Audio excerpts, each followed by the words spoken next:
اس لیے کہ میں اس وقت مخاطب ہوں مسلمانوں سے. اگر غیر مسلموں سے خطاب ہوتا تو ان کو ہم کہتے اسلام میں داخل ہو جاؤ، مکمل کا لفظ استعمال نہ کرتے کیونکہ وہ تو مکمل باہر ہیں. لیکن ظاہر ہے جب مسلمانوں سے خطاب ہوگا تو ہم یوں کہیں گے کہ مکمل داخل ہو جاؤ. داخل تو پہلے سے ہوئے ہوئے ہیں. آج کل اسلام میں داخل کے بجائے نکالنے کا زیادہ ٹرینڈ چل پڑا ہے. ابن انشا ایک مزاحیہ گزرا ہے، اس نے اپنی کتاب میں لکھا کہ دائرے کی قسمیں، ہوتا ہے نا بچے جیومیٹری سیکھ رہے ہوتے ہیں، تو اس نے ان قسموں میں بتایا کہ ایک دائرہ اسلام کا دائرہ بھی ہے. اور اس میں کارٹون بنایا ہوا تھا کہ مولانا صاحب بیچ میں جو ڈنڈے سے لوگوں کو نکال رہے ہیں، اور بتایا کہ پہلے اس میں لوگوں کو داخل کیا جاتا تھا، آج کل اس سے لوگوں کو نکالا جا رہا ہے. کہتے نہیں یہ دائرہ اسلام سے خارج، یہ دائرہ اسلام سے خارج.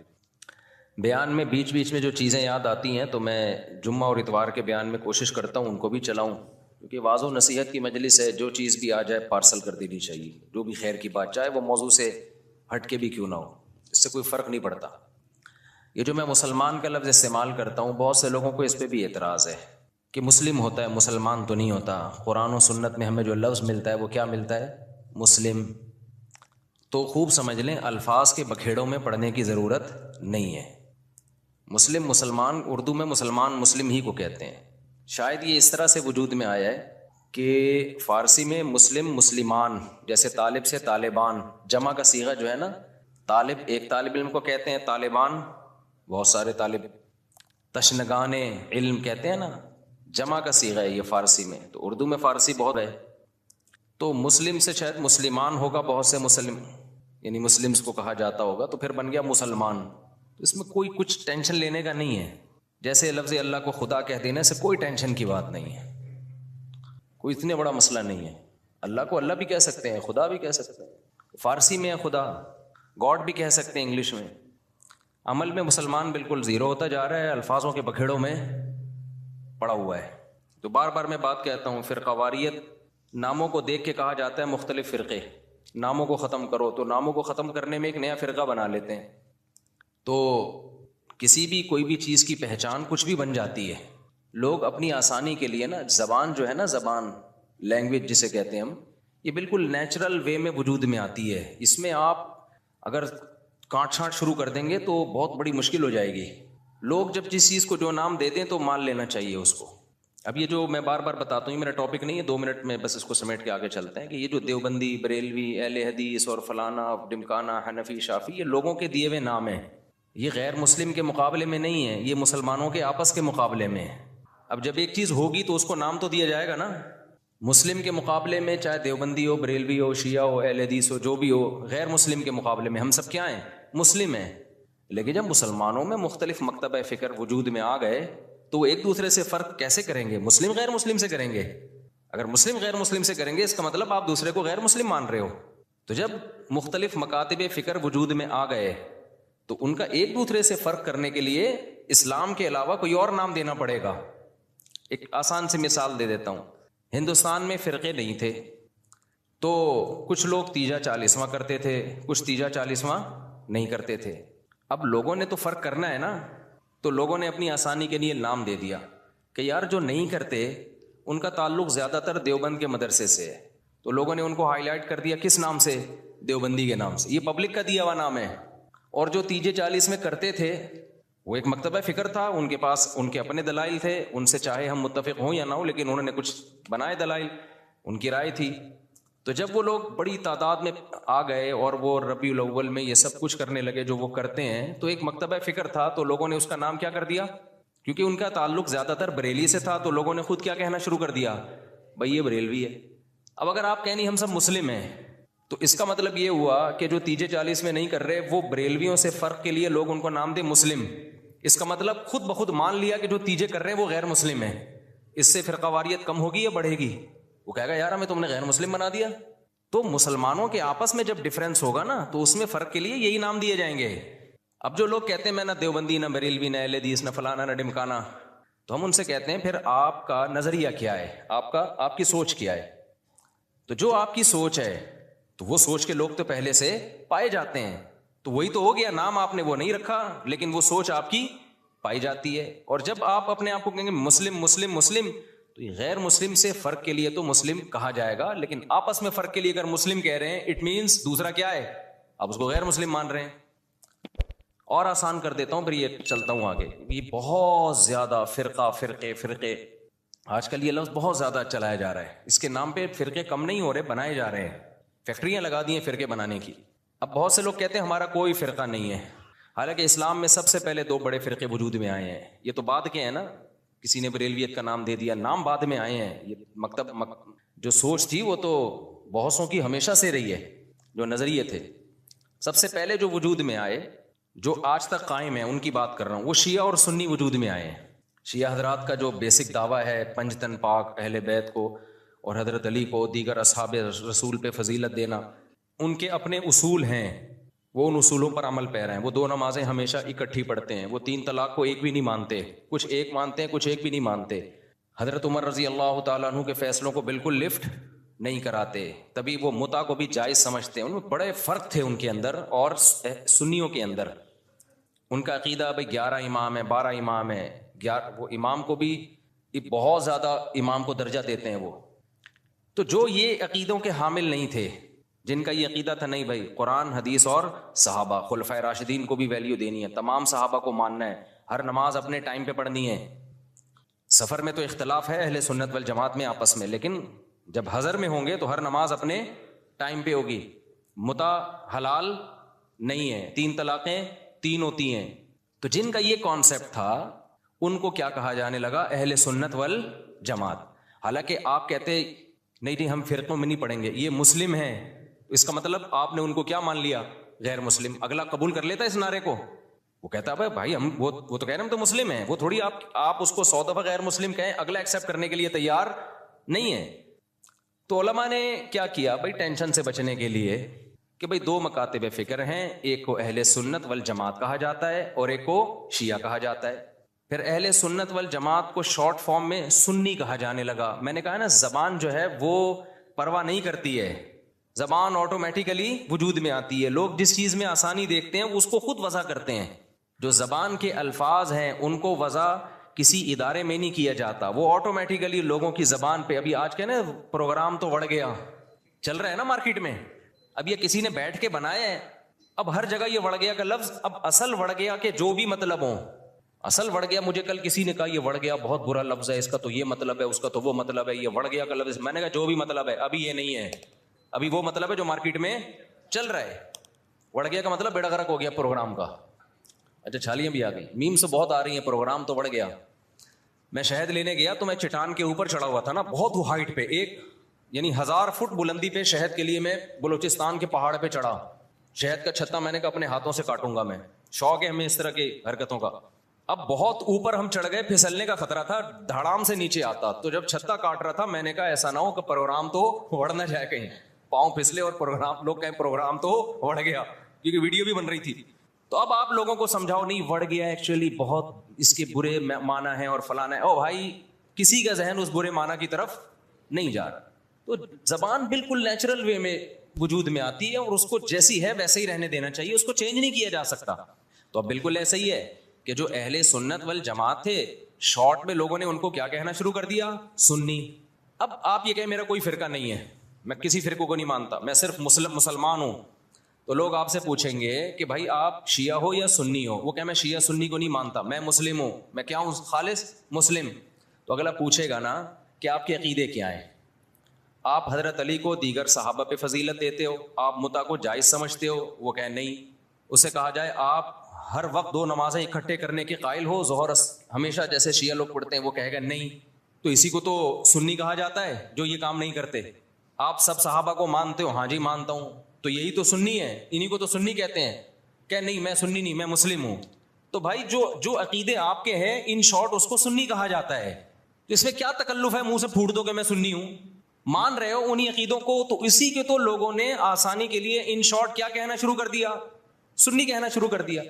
اب آپ اس لیے نہیں کہہ رہے اپنے آپ کو سنی کہ میں فرقے کی چھاپ نہیں لگانا چاہتا. بھائی چھاپ لگانا چاہو یا نہیں چاہو, پبلک جو ان عقیدوں کا حامل ہوتا ہے پبلک اس کو سنی ہی سمجھتی ہے. تو آپ بول دو میں سنی ہوں, کچھ نہیں ہوتا اس سے، کوئی قیامت نہیں آ جائے گی. ایسے موقع پہ بلا وجہ نہیں چیختے پھرو کہ میں سنی ہوں، میں فلانا ہوں، میں ڈمکانا ہوں، میں یوں ہوں. جب ضرورت پڑے تو کہا جا رہا ہے نا، بلا وجہ تھوڑی ہائی لائٹ کیا جا رہا ہے. اور آسان مثال، بر صغیر میں جب احمد رضا خان بریلوی آئے اور انہوں نے وہ بہت زیادہ اس کا پرچار کیا، خاص جو ان کے مخصوص عقائد تھے وہ صحیح تھے غلط تھے، اس پہ بحث میں تو میں جا ہی نہیں رہا. اس کے بعد ایک خاص مکتبہ فکر وجود میں آیا کہ بھائی ربیع الاول کو عید کا دن کہنا ہے اور تیجا کرنا ہے، 40واں کرنا ہے، جو بھی کر رہے ہیں وہ ایکٹیویٹیز. اب کیا ہوا کہ جب یہ ایکٹیویٹیز بڑھی ہیں تو لوگوں نے کہا یہ والے جو لوگ ہیں نا، کچھ لوگ یہ چیزوں کو مانتے ہیں اور کچھ لوگ ان چیزوں کو بولو نہیں مانتے. تو لوگوں نے جو نہیں مانتے تھے ان کو دیوبندی کہنا شروع کر دیا، جیسے ہم لوگ نہیں مانتے، ہمارے اکابر بھی نہیں مانتے تھے. تو لوگوں نے کہا کہ یار یہ جو مکتبہ فکر ہے نا، ان کا تعلق زیادہ تانے بانے ان کے دیوبند مدرسے سے جا کے ملتے ہیں. تو چاہے اب تانے بانے دیوبند سے ملیں یا نہ ملیں، بر صغیر میں صرف دیوبند کا مدرسہ تھوڑی تھا، لاکھوں ہزاروں مدرسے تھے. چاہے جس مدرسے سے بھی فارغ ہو، چاہے وہ دیوبند کا نہ بھی ہو، پبلک نے اس کو کیا کہنا ہے؟ دیوبندی. کیونکہ پبلک آسانی دیکھ رہی ہے نا، آسانی دیکھ رہی ہے، اس کی ڈیپ میں نہیں جاتی، زبان میں نہیں اتنی ڈیپ میں جایا جاتا. لوگ کہتے ہیں یار ان شارٹ بتاؤ کیا ہو تم. اور جو لوگ یہ کام کر رہے تھے ان کو پبلک نے کیا کہنا شروع کر دیا؟ بھائی بریلوی کہنا شروع کر دیا. اب آپ کے ہاں کوئی بندہ رشتہ لے کر آیا اپنی بیٹی، آپ کی بیٹی کے لیے، بیٹھا ہوا ہے سامنے، چائے رکھ دیا آپ نے، ڈبو کے بھی نہیں کھا رہا، اس کو پتا ہے رشتہ ٹوٹنے کا خطرہ ہوتا ہے، ایٹیٹیوڈ کے خلاف ہے یہ ڈبو کے کھانا نا، تمیز سے بیٹھا ہوا ہے. آپ لوگ کیا تھے کہ آپ تیجا بھی کرتے ہیں، 40واں بھی کرتے ہیں، عرس بھی مناتے ہیں، قوالیوں میں بھی جاتے ہیں. آپ کا ایک یہ سوچ ہے آپ کو رشتہ اسی قسم کا چاہیے. میں سمجھا پا رہا ہوں؟ ادھر توجہ میری طرف. آپ کو رشتہ چاہیے اسی مزاج کا. تو آپ لڑکے سے ان شارٹ کیا پوچھو گے کہ آپ مسلم ہو یا غیر مسلم؟ یہ پوچھو گے. اگر آپ نے پوچھ لیا کہ بیٹا آپ ہمارا کوئی فرقہ نہیں ہے، ہم دیکھنا چاہتے ہیں آپ کی سوچ کیا ہے، ہم صرف مسلم ہیں، تو بیٹا آپ مسلم ہو یا غیر مسلم؟ وہ کیا کہے گا؟ میں کوئی ہندو عیسائی چمار لگ رہا ہوں آپ کو؟ وہ شرم نہیں آتی آپ کس طرح کے سوال پوچھ رہے ہیں مجھ سے؟ بولو نا کیا ہو گیا؟ یہی کہے گا نا وہ جواب میں کہتے دیکھو بیٹا ہم فرقوں کو تو مانتے نہیں، ہم تو یہ مانتے نہیں دیوبندی، بریلوی، اہل حدیث اور شیعہ سنی. بیٹا یہ سب چیزیں یہ تو منجن ہے، منجن. یہ کیا ہے؟ یہ فرقوں کے منجن ہیں. بیٹا ہم سمپل مسلمان ہیں، آپ بتاؤ کیا ہو، آپ مسلمان ہو یا نہیں؟ اگلا کہے گا انکل ختنے دکھا دوں کیا میں آپ کو؟ میں مسلمان ہوں تو مسلمان گھرانے میں آیا ہوں نا. کس طرح کی باتیں کر رہے ہیں آپ بھی مسلمان ہیں، ہم بھی مسلمان ہیں. تو اب آپ یہ بتائیں کہ مسلمانوں میں آپ کا مکتبہ فکر کیا ہے، کس سوچ کے حامل ہیں آپ کی سوچ کیا ہے، آپ کے اصول اور ضابطے کیا ہیں؟ آپ تیجے 40 میں کرتے ہیں؟ کہے گا ہاں بیٹا. آپ عرس پہ جاتے ہیں؟ ہاں بیٹا. آپ نبی کو حاضر ناظر سمجھتے ہیں؟ ہاں بیٹا. اچھا تو آپ بول دینا منہ سے ان شارٹ کے ہم بریلوی ہیں. گھنٹہ میرا پی گئے آپ بیٹھ گئے. اور لڑکی والے بھی لڑکے سے یہ پوچھیں گے کہ بیٹا ان شارٹ آپ بتاؤ. اچھا لڑکا الٹے سوال پوچھ رہا ہے آپ مسلم ہیں؟ میں صرف مسلم ہوں. آپ بتائیں مسلم ہیں؟ وہ دیں گے رشتہ؟ بولے پتہ نہیں کس قسم کا آدمی، ہم کہتے ہندو لگ رہے ہیں ہم تجھے شکل سے کیا؟ تو وہ بھی ان شارٹ پوچھیں گے بیٹا آپ دو بڑے مکتبہ فکر بر صغیر میں چل رہے ہیں، کچھ تیجے 40 کو مانتے ہیں، کچھ تیجے 40 کو نہیں مانتے. تو جو نہیں مانتے ان کو دیوبندی کہا جاتا ہے. لوگوں نے اپنی آسانی کے لیے نام دیا اور سوسائٹی نے اس کو ایکسیپٹ کر لیا اس نام کو، اور جو کرتے ہیں ان کو بریلوی کہا جاتا ہے. تو ان شارٹ آپ بتا دو کہ آپ دیوبندی ہو یا بریلوی. وہ اگر کہتے میں بریلوی، چل بھائی ٹھیک، رشتہ ڈن ڈنا ڈن. اگر وہ کہتے کہ میں دیوبندی ہوں تو بھائی پتلی گلی سے نکلو. سمجھ رہے ہو؟ ناموں کی بات کر رہا ہوں میں. ہاں بلا وجہ اپنا نام ہائی لائٹ کرنا. اچھا ایک اور اس میں ہم اہل حدیث کو بھی اس میں لے لیتے ہیں. اہل حدیث کیا ہے؟ جب شیعہ سنی دو فرقے بڑے وجود میں آئے، جن کا ابھی تک فرقے تو بہت سارے بنے تھے، بہت سارے تو ختم ہی ہو گئے، کیونکہ جو باطل چیزیں زیادہ پنپتی نہیں ہیں، اور پنپتی بھی ہے تو ایک جگہ قائم نہیں رہتی. آپ اگر 1200 سال پہلے کے شیعہ کو دیکھ لیں تو الگ تھے، 200 سال بعد والے الگ، آج الگ. تو وہ بہت یعنی ایک جگہ نہیں. آپ اہل سنت والجماعت کو دیکھیں گے نا تو 1200-1300 سال پہلے تھے، آج بھی اسی ٹریک پر ہیں وہ. خاص طور پر جو ان چاروں مکاتب فکر کو فالو کرتے ہیں، حنفی، مالکی، شافعی، حنبلی، ان کے اصول 1300 سال پہلے لکھ لیے گئے تھے، مسائل بھی لکھ لیے گئے تھے، تو اب اس سے ہٹتے نہیں ہیں یہ. آپ کو حنفی 800 سال پہلے کا بھی وہی نظر آئے گا جو آج تھا، شافعی 800 سال پہلے کا بھی ویسے نظر آئے گا جیسا آج تھا. اگر تبدیلی ہوئی ہے تو بدعت کے حوالے سے ہوئی ہے. کسی میں بدعتیں آ گئیں، کسی میں بدعتیں کوئی ایکسٹریم لیول پہ ادھر چلا گیا. کوئی مسائل کے معاملے کی بات کر رہا ہوں، جو اسلامک لا ہے، لا نہیں چینج ہوا کیونکہ وہ ریٹن فارم میں آ چکا تھا پہلے. تو اب میں عرض کر رہا تھا کہ دو فرقے بڑے وجود میں آ گئے. ایک کو کیا کہا جاتا تھا؟ شیعہ. ایک کو کیا کہا جاتا تھا؟ سنی. تو سنیوں کا جو اصول اور ضابطہ تھا وہ یہ تھا کہ قرآن سے مسئلہ دیکھا جائے، پھر نبی صلی اللہ علیہ وسلم کی صحیح احادیث سے، اس کے بعد صحابہ. تو انہوں نے اس اصول کو سامنے رکھ کے ریسرچ کی، اور باقاعدہ جیسے حدیث کو ریٹن فارم میں محدثین لے کر آئے کہ بھئی اب سینہ بسینہ کب تک چلے گی، اس کو ریٹن فارم میں لے کر آؤ، کتابیں لکھو، ضائع ہو سکتا ہے علم. تو اسی طرح جو مسائل تھے، یہ جائز ہے، یہ ناجائز ہے، یہ مکروہ ہے، یہ حرام ہے، یہ مکروہ تنزیہ ہے، فلاں کام کرنے سے سجدہ سہو واجب ہوتا ہے، فلاں غلطی کرو تو سجدہ سہو نہیں، پوری نماز ہی لوٹانی پڑے گی، ہزاروں مسائل تھے نا. تو ائمہ کرام نے اجتہاد کیا اور مسائل کو ریٹن فارم میں لانا شروع کیا. تو جو اہل سنت والجماعت تھے وہ ان کے 4 مکاتب فکر وجود میں آئے. جو کام امام ابو حنیفہ نے کیا، اس کام سے جو متاثر ہوئے اور اس طریقے کو جنہوں نے فالو کیا ان کو کیا کہا جانے لگا؟ حنفی. اور جنہوں نے امام شافعی کو فالو کیا ان کو کیا کہا جانے لگا؟ بولتے کیوں نہیں؟ شافعی. اب آپ بتاؤ جو امام شافعی کو فالو کرتے ان کو اگر ہم مسلم کہتے کہ نہیں حنفی شافعی کچھ نہیں ہوتا ہے، مسلم ہے، اس کا مطلب شافعی اگر مسلم ہے تو حنفی بھی غیر مسلم ہے؟ نہیں آئی میرا خیال ہے بات سمجھ. تو یہ نام صحیح ہوتا؟ جنہوں نے امام مالک کو فالو کیا ان کو کیا کہا جانے لگا؟ مالکی. جنہوں نے امام احمد کو فالو کیا انہوں کے کیا کہا جانے لگا؟ حنبلی، جیسے کہ سعودی عرب میں. تو اللہ کا کرنا ایسا ہوا کہ یہ 4 اماموں کا فقہی دنیا میں چلا ہے صدیوں. بہت سارے مسائل میں ان میں اتفاق تھا. کچھ مسائل ایسے تھے کہ 2 امام ایک طرف، 2 دوسری طرف، کچھ میں 3 ایک طرف، 1 ایک طرف. تو جو اختلافی تھے وہ اب اختلافی رہ گئے ہمیشہ کے لیے، جو اتفاقی تھے وہ کیا بن گئے؟ اتفاقی بن گئے. اب جو اختلافی تھے تو علماء نے کہا کہ بھائی چونکہ اتنے بڑے بڑے ائمہ نے ریسرچ کا کام کیا ہے، یہ اختلاف اب حل نہیں ہو سکا. جیسے رفع الیدین کا مسئلہ اختلافی بن گیا، امام کے پیچھے آمین زور سے کہنی ہے آہستہ کہنی ہے، یہ کیا بن گیا؟ اختلافی. ہاتھ یہاں باندھنے یہاں باندھنے، یہ ذہن میں رکھے سینے پہ ہاتھ باندھنا کسی مجتہد سے منقول نہیں ہے، بلکہ سعودی عرب کے ایک عالم کا بھی کلپ بھی آیا، انہوں نے کہا یہ مکروہ عمل ہے سینے پہ ہاتھ باندھنا، کیونکہ اس بارے میں صحیح حدیث موجود نہیں ہے.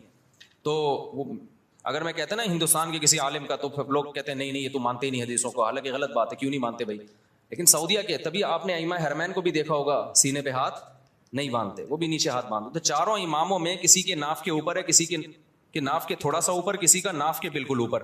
ایسا 4 میں سے کسی کی ریسرچ نہیں ہے کہ سینے پہ ہاتھ باندھے جائے، یہاں یوں کر کے ہاتھ باندھے جائے. خیر جو باندھتے ہیں ہمیں ان سے کوئی چڑ نہیں ہے، کوئی اتنا بڑا ایشو نہیں ہے. یہ میں تو صرف یہ بتا رہا ہوں کہ یہ جو الزام لگایا جاتا ہے نا کہ یہ لوگ حدیثوں کو نہیں مانتے، یہ الزام غلط ہے.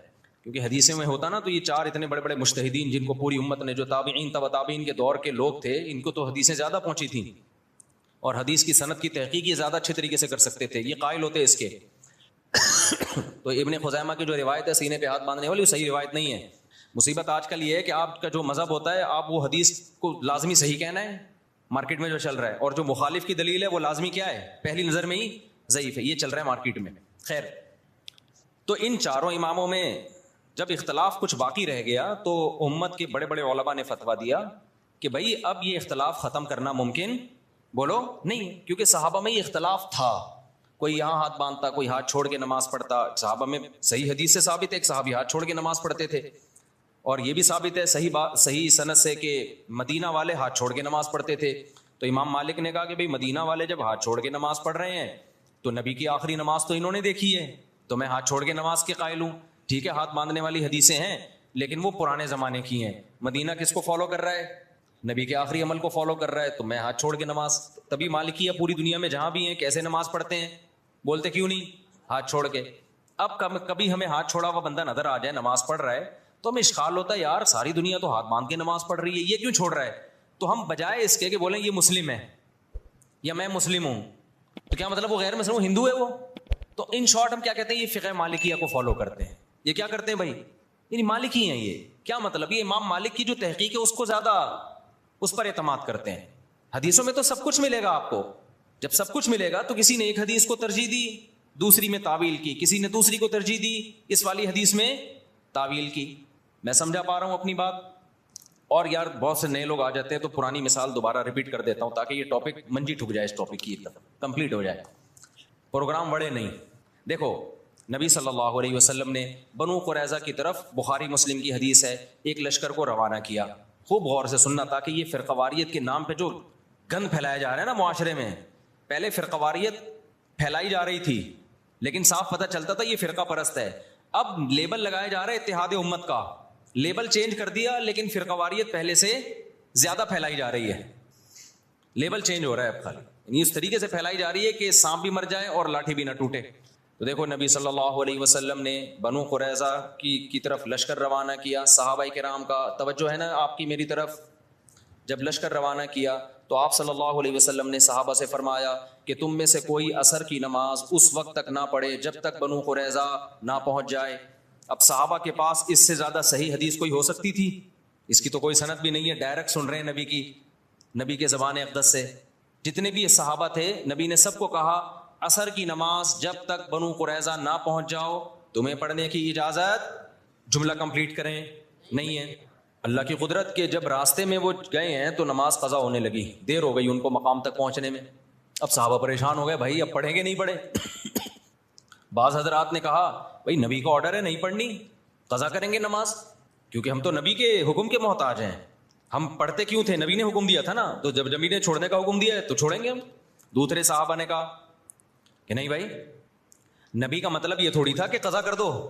آپ جب کسی کو بھیجتے ہیں کہ بھائی یہاں سے حیدرآباد جا رہے ہو، دیکھو بیٹا وہیں پہ نماز پڑھنا، راستے میں خطرہ ہے، کوئی بھی مسئلہ ہو سکتا ہے، تو مطلب یہ آپ کو یقین ہے کہ عصر تک پہنچ جائے گا، قضا کرنے کی تھوڑی اجازت ہے، کیونکہ قرآن میں آتا ہے حافظوا علی الصلوات والصلاۃ الوسطی، درمیانی نمازوں کی حفاظت کرو، درمیانی تو عصر کی نماز ہے، اس کی تو خاص تاکید ہے۔ تو نبی کا حکم تو یہ ہے، لیکن نبی کا مقصد یہ بولو نہیں تھا، نبی عالم الغیب تھوڑی ہے، ان کو کیا پتا تھا کہ یہ قضا کر لیں گے، تو اس لیے ہم پڑھیں گے۔ اب دو جماعتیں بن گئیں، ایک نے کہا ہماری رائے ہے کہ ہم نے پڑھنی ہے، دوسرے نے کہا ہماری رائے ہے کہ ہم نے، دونوں کا مقصد کیا؟ خواہش نفس تھا۔ اب اگر وہ دونوں پھٹا شروع کر دیتے وہاں پہ کہ تو حدیث کا منکر ہے، معاذ اللہ نقل کفر منجن بیچ رہے ہو تم لوگ، ہمارے پاس صحیح حدیث ہے، نبی نے کہا ہے کہ نہیں پڑھنی، بس ہم نہیں پڑھیں گے، اور جو نہیں پڑھے گا ہمارے ساتھ، جو پڑھے گا وہ دائرہ اسلام سے خارج ہے، وہ حدیث کا منکر ہے، وہ گمراہ ہے، وہ جہنمی فرقوں میں ہے۔ اس سے فرقواریت کم ہوتی یا بڑھتی؟ بولتے کیوں نہیں؟ لڑائی پیدا ہوتی، پھڈا پیدا ہوتا۔ جن کا خیال تھا نہیں پڑھنی، انہوں نے کہا بھائی ہمیں یہ سمجھ میں آ رہا ہے، اب نبی موجود تو ہے نہیں کہ ہم ان سے پوچھیں یا رسول اللہ آپ کا مطلب کیا تھا، رابطہ بھی نہیں ہے، کوئی فون بھی نہیں تھا اس زمانے میں۔ دوسرے فریق نے کہا بھائی ہمیں تو یہی لگ رہا ہے کہ نبی کا یہ مفہوم نہیں تھا، وہ تو ہمیں آسانی کے لیے نبی نے حکم دیا تھا، راستے میں خطرات ہوتے ہیں، اب قضا تھوڑی ہو سکتی ہے، ہمیشہ پڑھی ہے بھائی، تو آج بھی پڑھیں گے ہم۔ انہوں نے پڑھ لی۔ اب انہوں نے نہیں پڑھنے والوں کو یہ نہیں کہا کہ تم تو مطلب ہی نہیں سمجھتے حدیثوں کا، تمہارے مطلب کھوپڑی میں سینس۔ آج کل فروعی مسائل میں اسی طرح چیلنج کیا جاتا ہے نا، جب فروعی مسائل میں اختلاف کو ذکر کیا جاتا ہے تو مذہبی اسکالر کا ایٹیٹیوڈ یہی ہوتا ہے، بدتمیزی والا۔ تو صحابہ میں سے جن کا خیال تھا پڑھنی چاہیے پڑھ لی، جن کا خیال تھا نہیں پڑھنی چاہیے نہیں پڑھی۔ دو مکتب فکر وجود میں آ گئے کہ نہیں آ گئے اس لحاظ سے وقتی طور پہ؟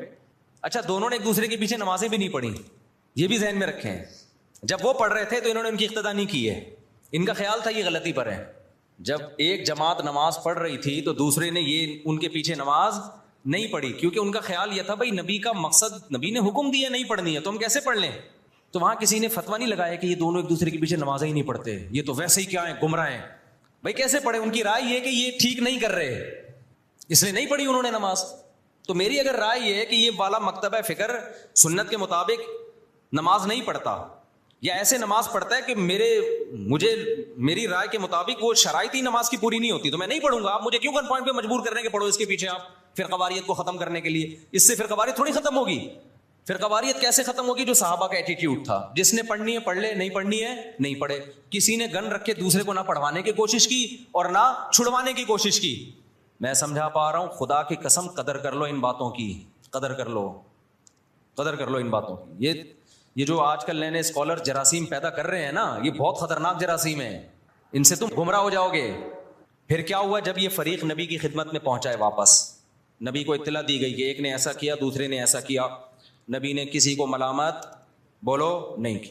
یہاں سے فقہا کو ایک اصول مل گیا قیامت تک کے لیے، بھائی حدیث کی تشریح میں اگر اختلاف ہوگا تو وہ اختلاف برا نہیں ہے۔ میں سمجھا پا رہا ہوں اپنی بات؟ اگر حدیث کی تشریح میں اختلاف، دیکھو جن صحابہ نے نماز چھوڑی انہوں نے حدیث کے الفاظ لیے، ایسا ہی ہے نا؟ جنہوں نے نماز پڑھی کیا انہوں نے حدیث نہیں لی؟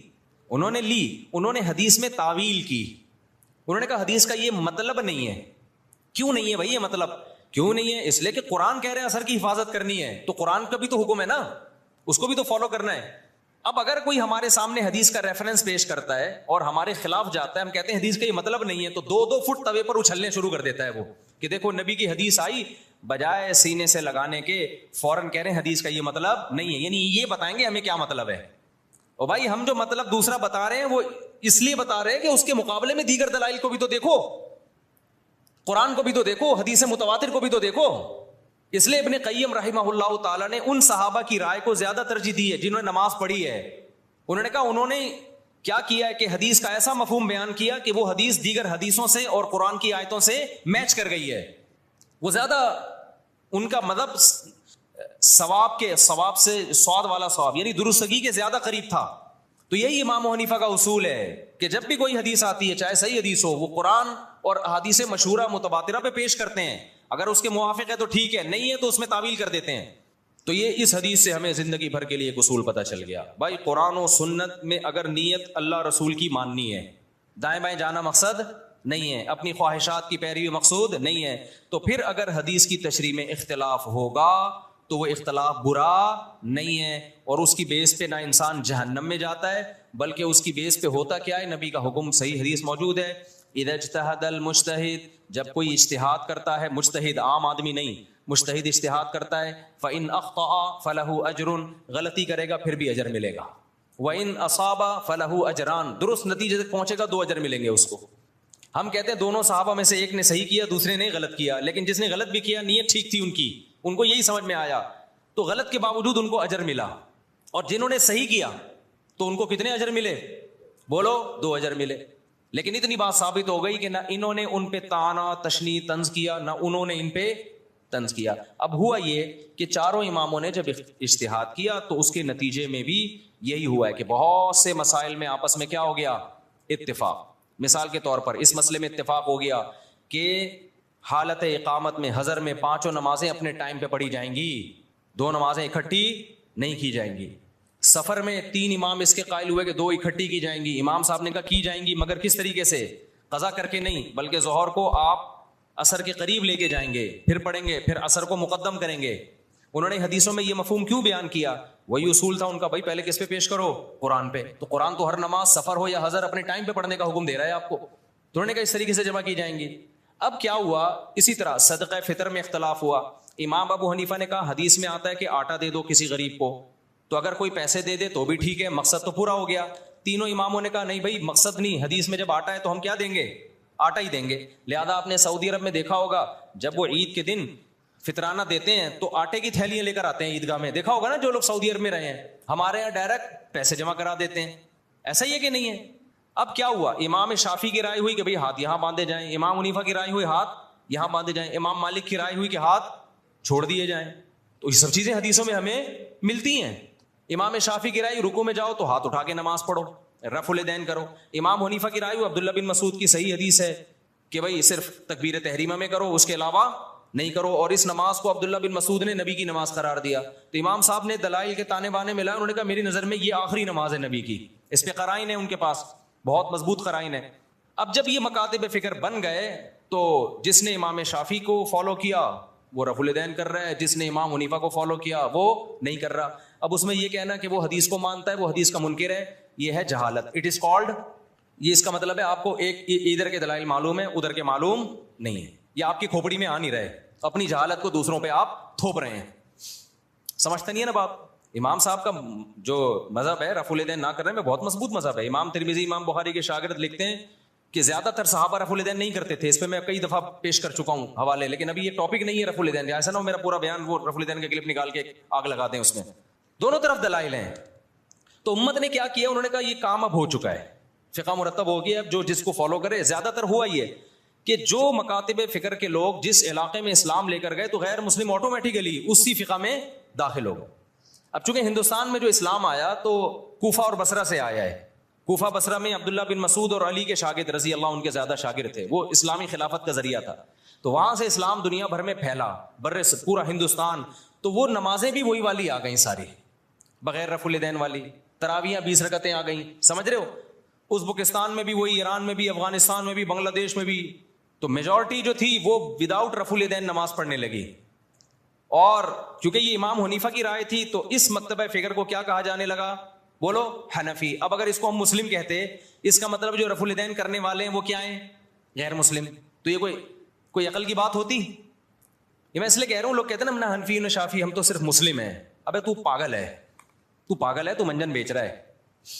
بھائی ہم حنفی ہیں، شافعی اور مالکیہ کے مقابلے میں حنفی ہیں. غیر مسلم کے مقابلے میں کوئی حنفی شافعی نہیں ہوتا، اس میں ہم کیا ہیں؟ اس میں تو مسلم ہیں سارے. تبھی ہم بلا وجہ اپنے آپ کو نہ دیوبندی کہتے ہیں نہ حنفی کہتے ہیں. کبھی دیکھا ہم نے بلا وجہ دیوبندی حنفی خام خواہ کی؟ جب بھی کوئی پوچھے بھائی ہم مسلمان ہیں ماشاءاللہ سب لوگ. جہاں ضرورت پڑتی ہے، جیسے رشتہ لینے کے لیے گئے تو اگلا پوچھے گا تو دیوبندی ہے بریلوی؟ آپ نے کہا میں مسلم ہوں، علمی کتابی ہوں، تو وہ کہے گا تو کیا ہے بھائی تو تیجا کرتا ہے کہ نہیں کرتا؟ وہ کہے میں نہیں کرتا، تو بولنا دیوبندی ہوں. پھوٹتا کیوں نہیں منہ سے؟ یا تو دیوبندی ہے یا اہل حدیث ہے، یہ دونوں نہیں کرتے. کیا خیال ہے بھائی؟ یا تو دیوبندی ہے یا کیا ہے؟ اہل حدیث ہے. کہ نہیں میں کچھ بھی نہیں ہوں. تو کیوں ٹائم ویسٹ کر رہا ہے بھائی تو؟ آپ اس سے پوچھ رہے ہیں لڑکی والوں سے آپ کیا ہیں، وہ کہیں میں ہم مسلم ہیں. او بھائی مسلمان کیا میں ہندو لگ رہا ہوں آپ کو شکل سے؟ آپ تیجا کرتے ہیں؟ ہاں جی کرتا ہوں. آپ ربیع الاول کو عید مناتے ہیں؟ ہاں جی. تو بولو منہ سے. ان شارٹ ایسے لوگوں کو کیا کہا جاتا ہے؟ بریلوی کہا جاتا ہے. فرقواریت تو جب پھیلتی کہ جب ہم بلا ضرورت ان ناموں کو استعمال کر رہے ہوتے خام خواہ میں. جہاں ضرورت نہیں ہے وہاں بھی اپنے نام کے ساتھ بلا وجہ کا حنفی لگایا ہوا ہے، بلا وجہ کا شافی لگایا ہوا ہے، بلا وجہ کا دیوبندی لگایا ہوا ہے، بلا وجہ کا اہل حدیث لگایا ہوا ہے. یہ تو بلا وجہ کا ہے. پھر ہم کہتے ہیں یار بلا جہاں ضرورت ہوگی وہاں یہ نام استعمال کیا جائے گا، جہاں ضرورت نہیں ہے تو وہاں یہ نام استعمال نہیں کیا جائے. اور جس کا کوئی نام ہی نہیں ہے، کہیں بھی منسوب نہیں ہے، اس کا مطلب وہ بالکل فارغ ہے. اس کا مطلب وہ، کیونکہ جتنے بھی مسلمانوں میں فرقے چلے آ رہے ہیں وہ یا تو یہی ناموں سے ہیں، اور حدیث میں آتا ہے جو اہل حق ہے وہ ہمیشہ رہیں گے. تو آپ جب نئی چیز مارکیٹ میں لا رہے ہو تو آپ کبھی بھی اہل حق میں شامل نہیں ہو سکتے. تو اس لیے جلدی اب ہو گیا تو اب کیا کروں، پھر اس کو جلدی سے نمٹاتا ہوں میں جلدی سے اس ٹاپک کو. تو یہ جو سنیوں کے 4 مکاتب فکر تھے نا، ان میں وہ اختلاف نہیں ہے جو شیعہ اور سنی کا اختلاف ہے، کیونکہ یہ سب قرآن کو مانتے ہیں، حدیث کو مانتے ہیں، ایک دوسرے کا احترام کرتے ہیں، سب بدعت کے خلاف ہیں. تھوڑے ان میں آگے جا کے اختلاف آتے ہیں. تو اس اختلاف کو ختم کرنا اب پاسبل نہیں ہے، کیونکہ اگر پاسبل ہوتا تو اتنے بڑے بڑے ائمہ اور ان کے شاگرد ختم کر چکے ہوتے. اب امت نے کیا کیا کہ بھائی اب بجائے اس کے کہ وہی بحثیں دوبارہ ہوں، امت کی صلاحیتیں جہاد کے میدانوں میں اور بے حیائی کے خاتمے اور بدعت کے خاتمے میں خرچوں. امت کے علماء صلحاء نے فتویٰ دیا بھائی اب کیونکہ ہماری نظر میں اہل سنت والجماعت وہ حق پرست فرقہ ہے، وہ اہل حق میں سے ہیں، تو سنی جو ہے ہماری نظر میں، کیونکہ حدیث میں جو علامتیں بیان کی گئی ہیں ما انا علیہ و اصحابی، جو میرے اور صحابہ کے طریقے پہ چلے گا. تو شیعہ حضرات چونکہ صحابہ کو نہیں مانتے، تو ہماری رائے یہ کہ بھائی ہم نجات یافتہ فرقہ کس کو سمجھتے ہیں؟ سنیوں کو. ہاں ہم لڑائی کے قائل نہیں ہیں کہ شیعوں کو جا کے تنگ کرنا شروع کر دیں، کیونکہ آپ کی رائے سے اگر کوئی اختلاف کرتا ہے تو میں نے بتایا 100 دفعہ اختلاف کرے، اس سے پھڈا نہیں ہوتا. پھڈا جب ہوتا ہے جب آپ منہ پہ جا کے کسی کو برا بلا کہنا شروع کر دو، یا ہر وقت بیان میں آپ ان کو برا بلا کہہ رہے ہو. اپنی علمی رائے بیان کر دیں، اس کے بعد کیا ہو جائیں آپ خاموش. جس نے آنا ہوگا آ جائے گا، نہیں آنا ہوگا تو چھوڑو رہنے دو. کیا خیال ہے بھائی؟ فرقواریت جب پیدا ہوگی جب آپ اس کو برا بلا کہیں گے، آپ کہیں بھائی ٹھیک ہے بھائی آپ کی رائے، آپ نہیں عمل کریں، آپ 2 نمازیں اکٹھی پڑھیں، آپ جو ٹھیک ہے جیسے ہمیشہ سے ہوتا رہے. کہیں بھی لڑائی کی کوشش ہوئی ہے تو علماء نے اس کو ختم کرنے کی کوشش کی ہے. لڑائی بھی ناجائز ہے، اور وہ طریقہ جس سے لڑائی پھیلے، ممبروں پہ نام لے کے مخالفت کرنا، ممبروں پہ نام لے کے برا بلا کہنا. آپ کہ میں تو لڑائی نہیں کر رہا، تو بھائی ذریعہ تو بن رہے ہو نا. ایک آدمی اپنی ساس یا سسر کے خلاف ممبر پہ بیٹھ کے بولتا رہتا ہے، جب وہ آئے گریبان پکڑے مارا انہوں نے اس کو، سالوں نے مارا، تو کہہ رہے میں نے آج تک تم پہ ہاتھ نہیں اٹھایا، تم پتہ نہیں کیوں مجھے مار رہے ہو، میں تو ہمیشہ محبت کی بات کرتا ہوں، میں نے کبھی تمہیں نہیں کہا کہ لڑائی کرو. کہہ رہے بھائی تو لڑتا نہیں ہے لیکن تو باتیں کر رہا ہے کہ لڑوانے والی. تو بعض لوگ گھننے بنے ہوئے ہوتے ہیں. تو شیعہ سنی لڑائی ہمارا ملک اس کا متحمل نہیں ہے. جو ان کا عقیدہ ہے بھائی وہ ان کو کرنے دو. آپ محبت والے انداز سے دلائل کی سے لوگوں کو بتا دو بھائی یہ ہماری نظر میں ٹھیک ہے اور یہ کیا ہے غلط ہے، تمہاری مرضی، ادھر چلے جاؤ ادھر آ جاؤ. یہ طریقہ صحیح ہے. تبھی ہم سے ہر طرح کے لوگ ملتے ہیں، شیعہ بھی ملتے ہیں، اہل حدیث بھی ملتے ہیں، ہر طرح کے. ہم حالانکہ میں تو دلائل سے بات کرتا ہوں کہ بھئی یہ ہماری نظر میں ٹھیک ہے. یہ لڑنے بڑنے والی بات بولو نا کیا ہو گیا نہیں ہے. ملک میں پھڈے پہلے کم میں چل رہے ہیں.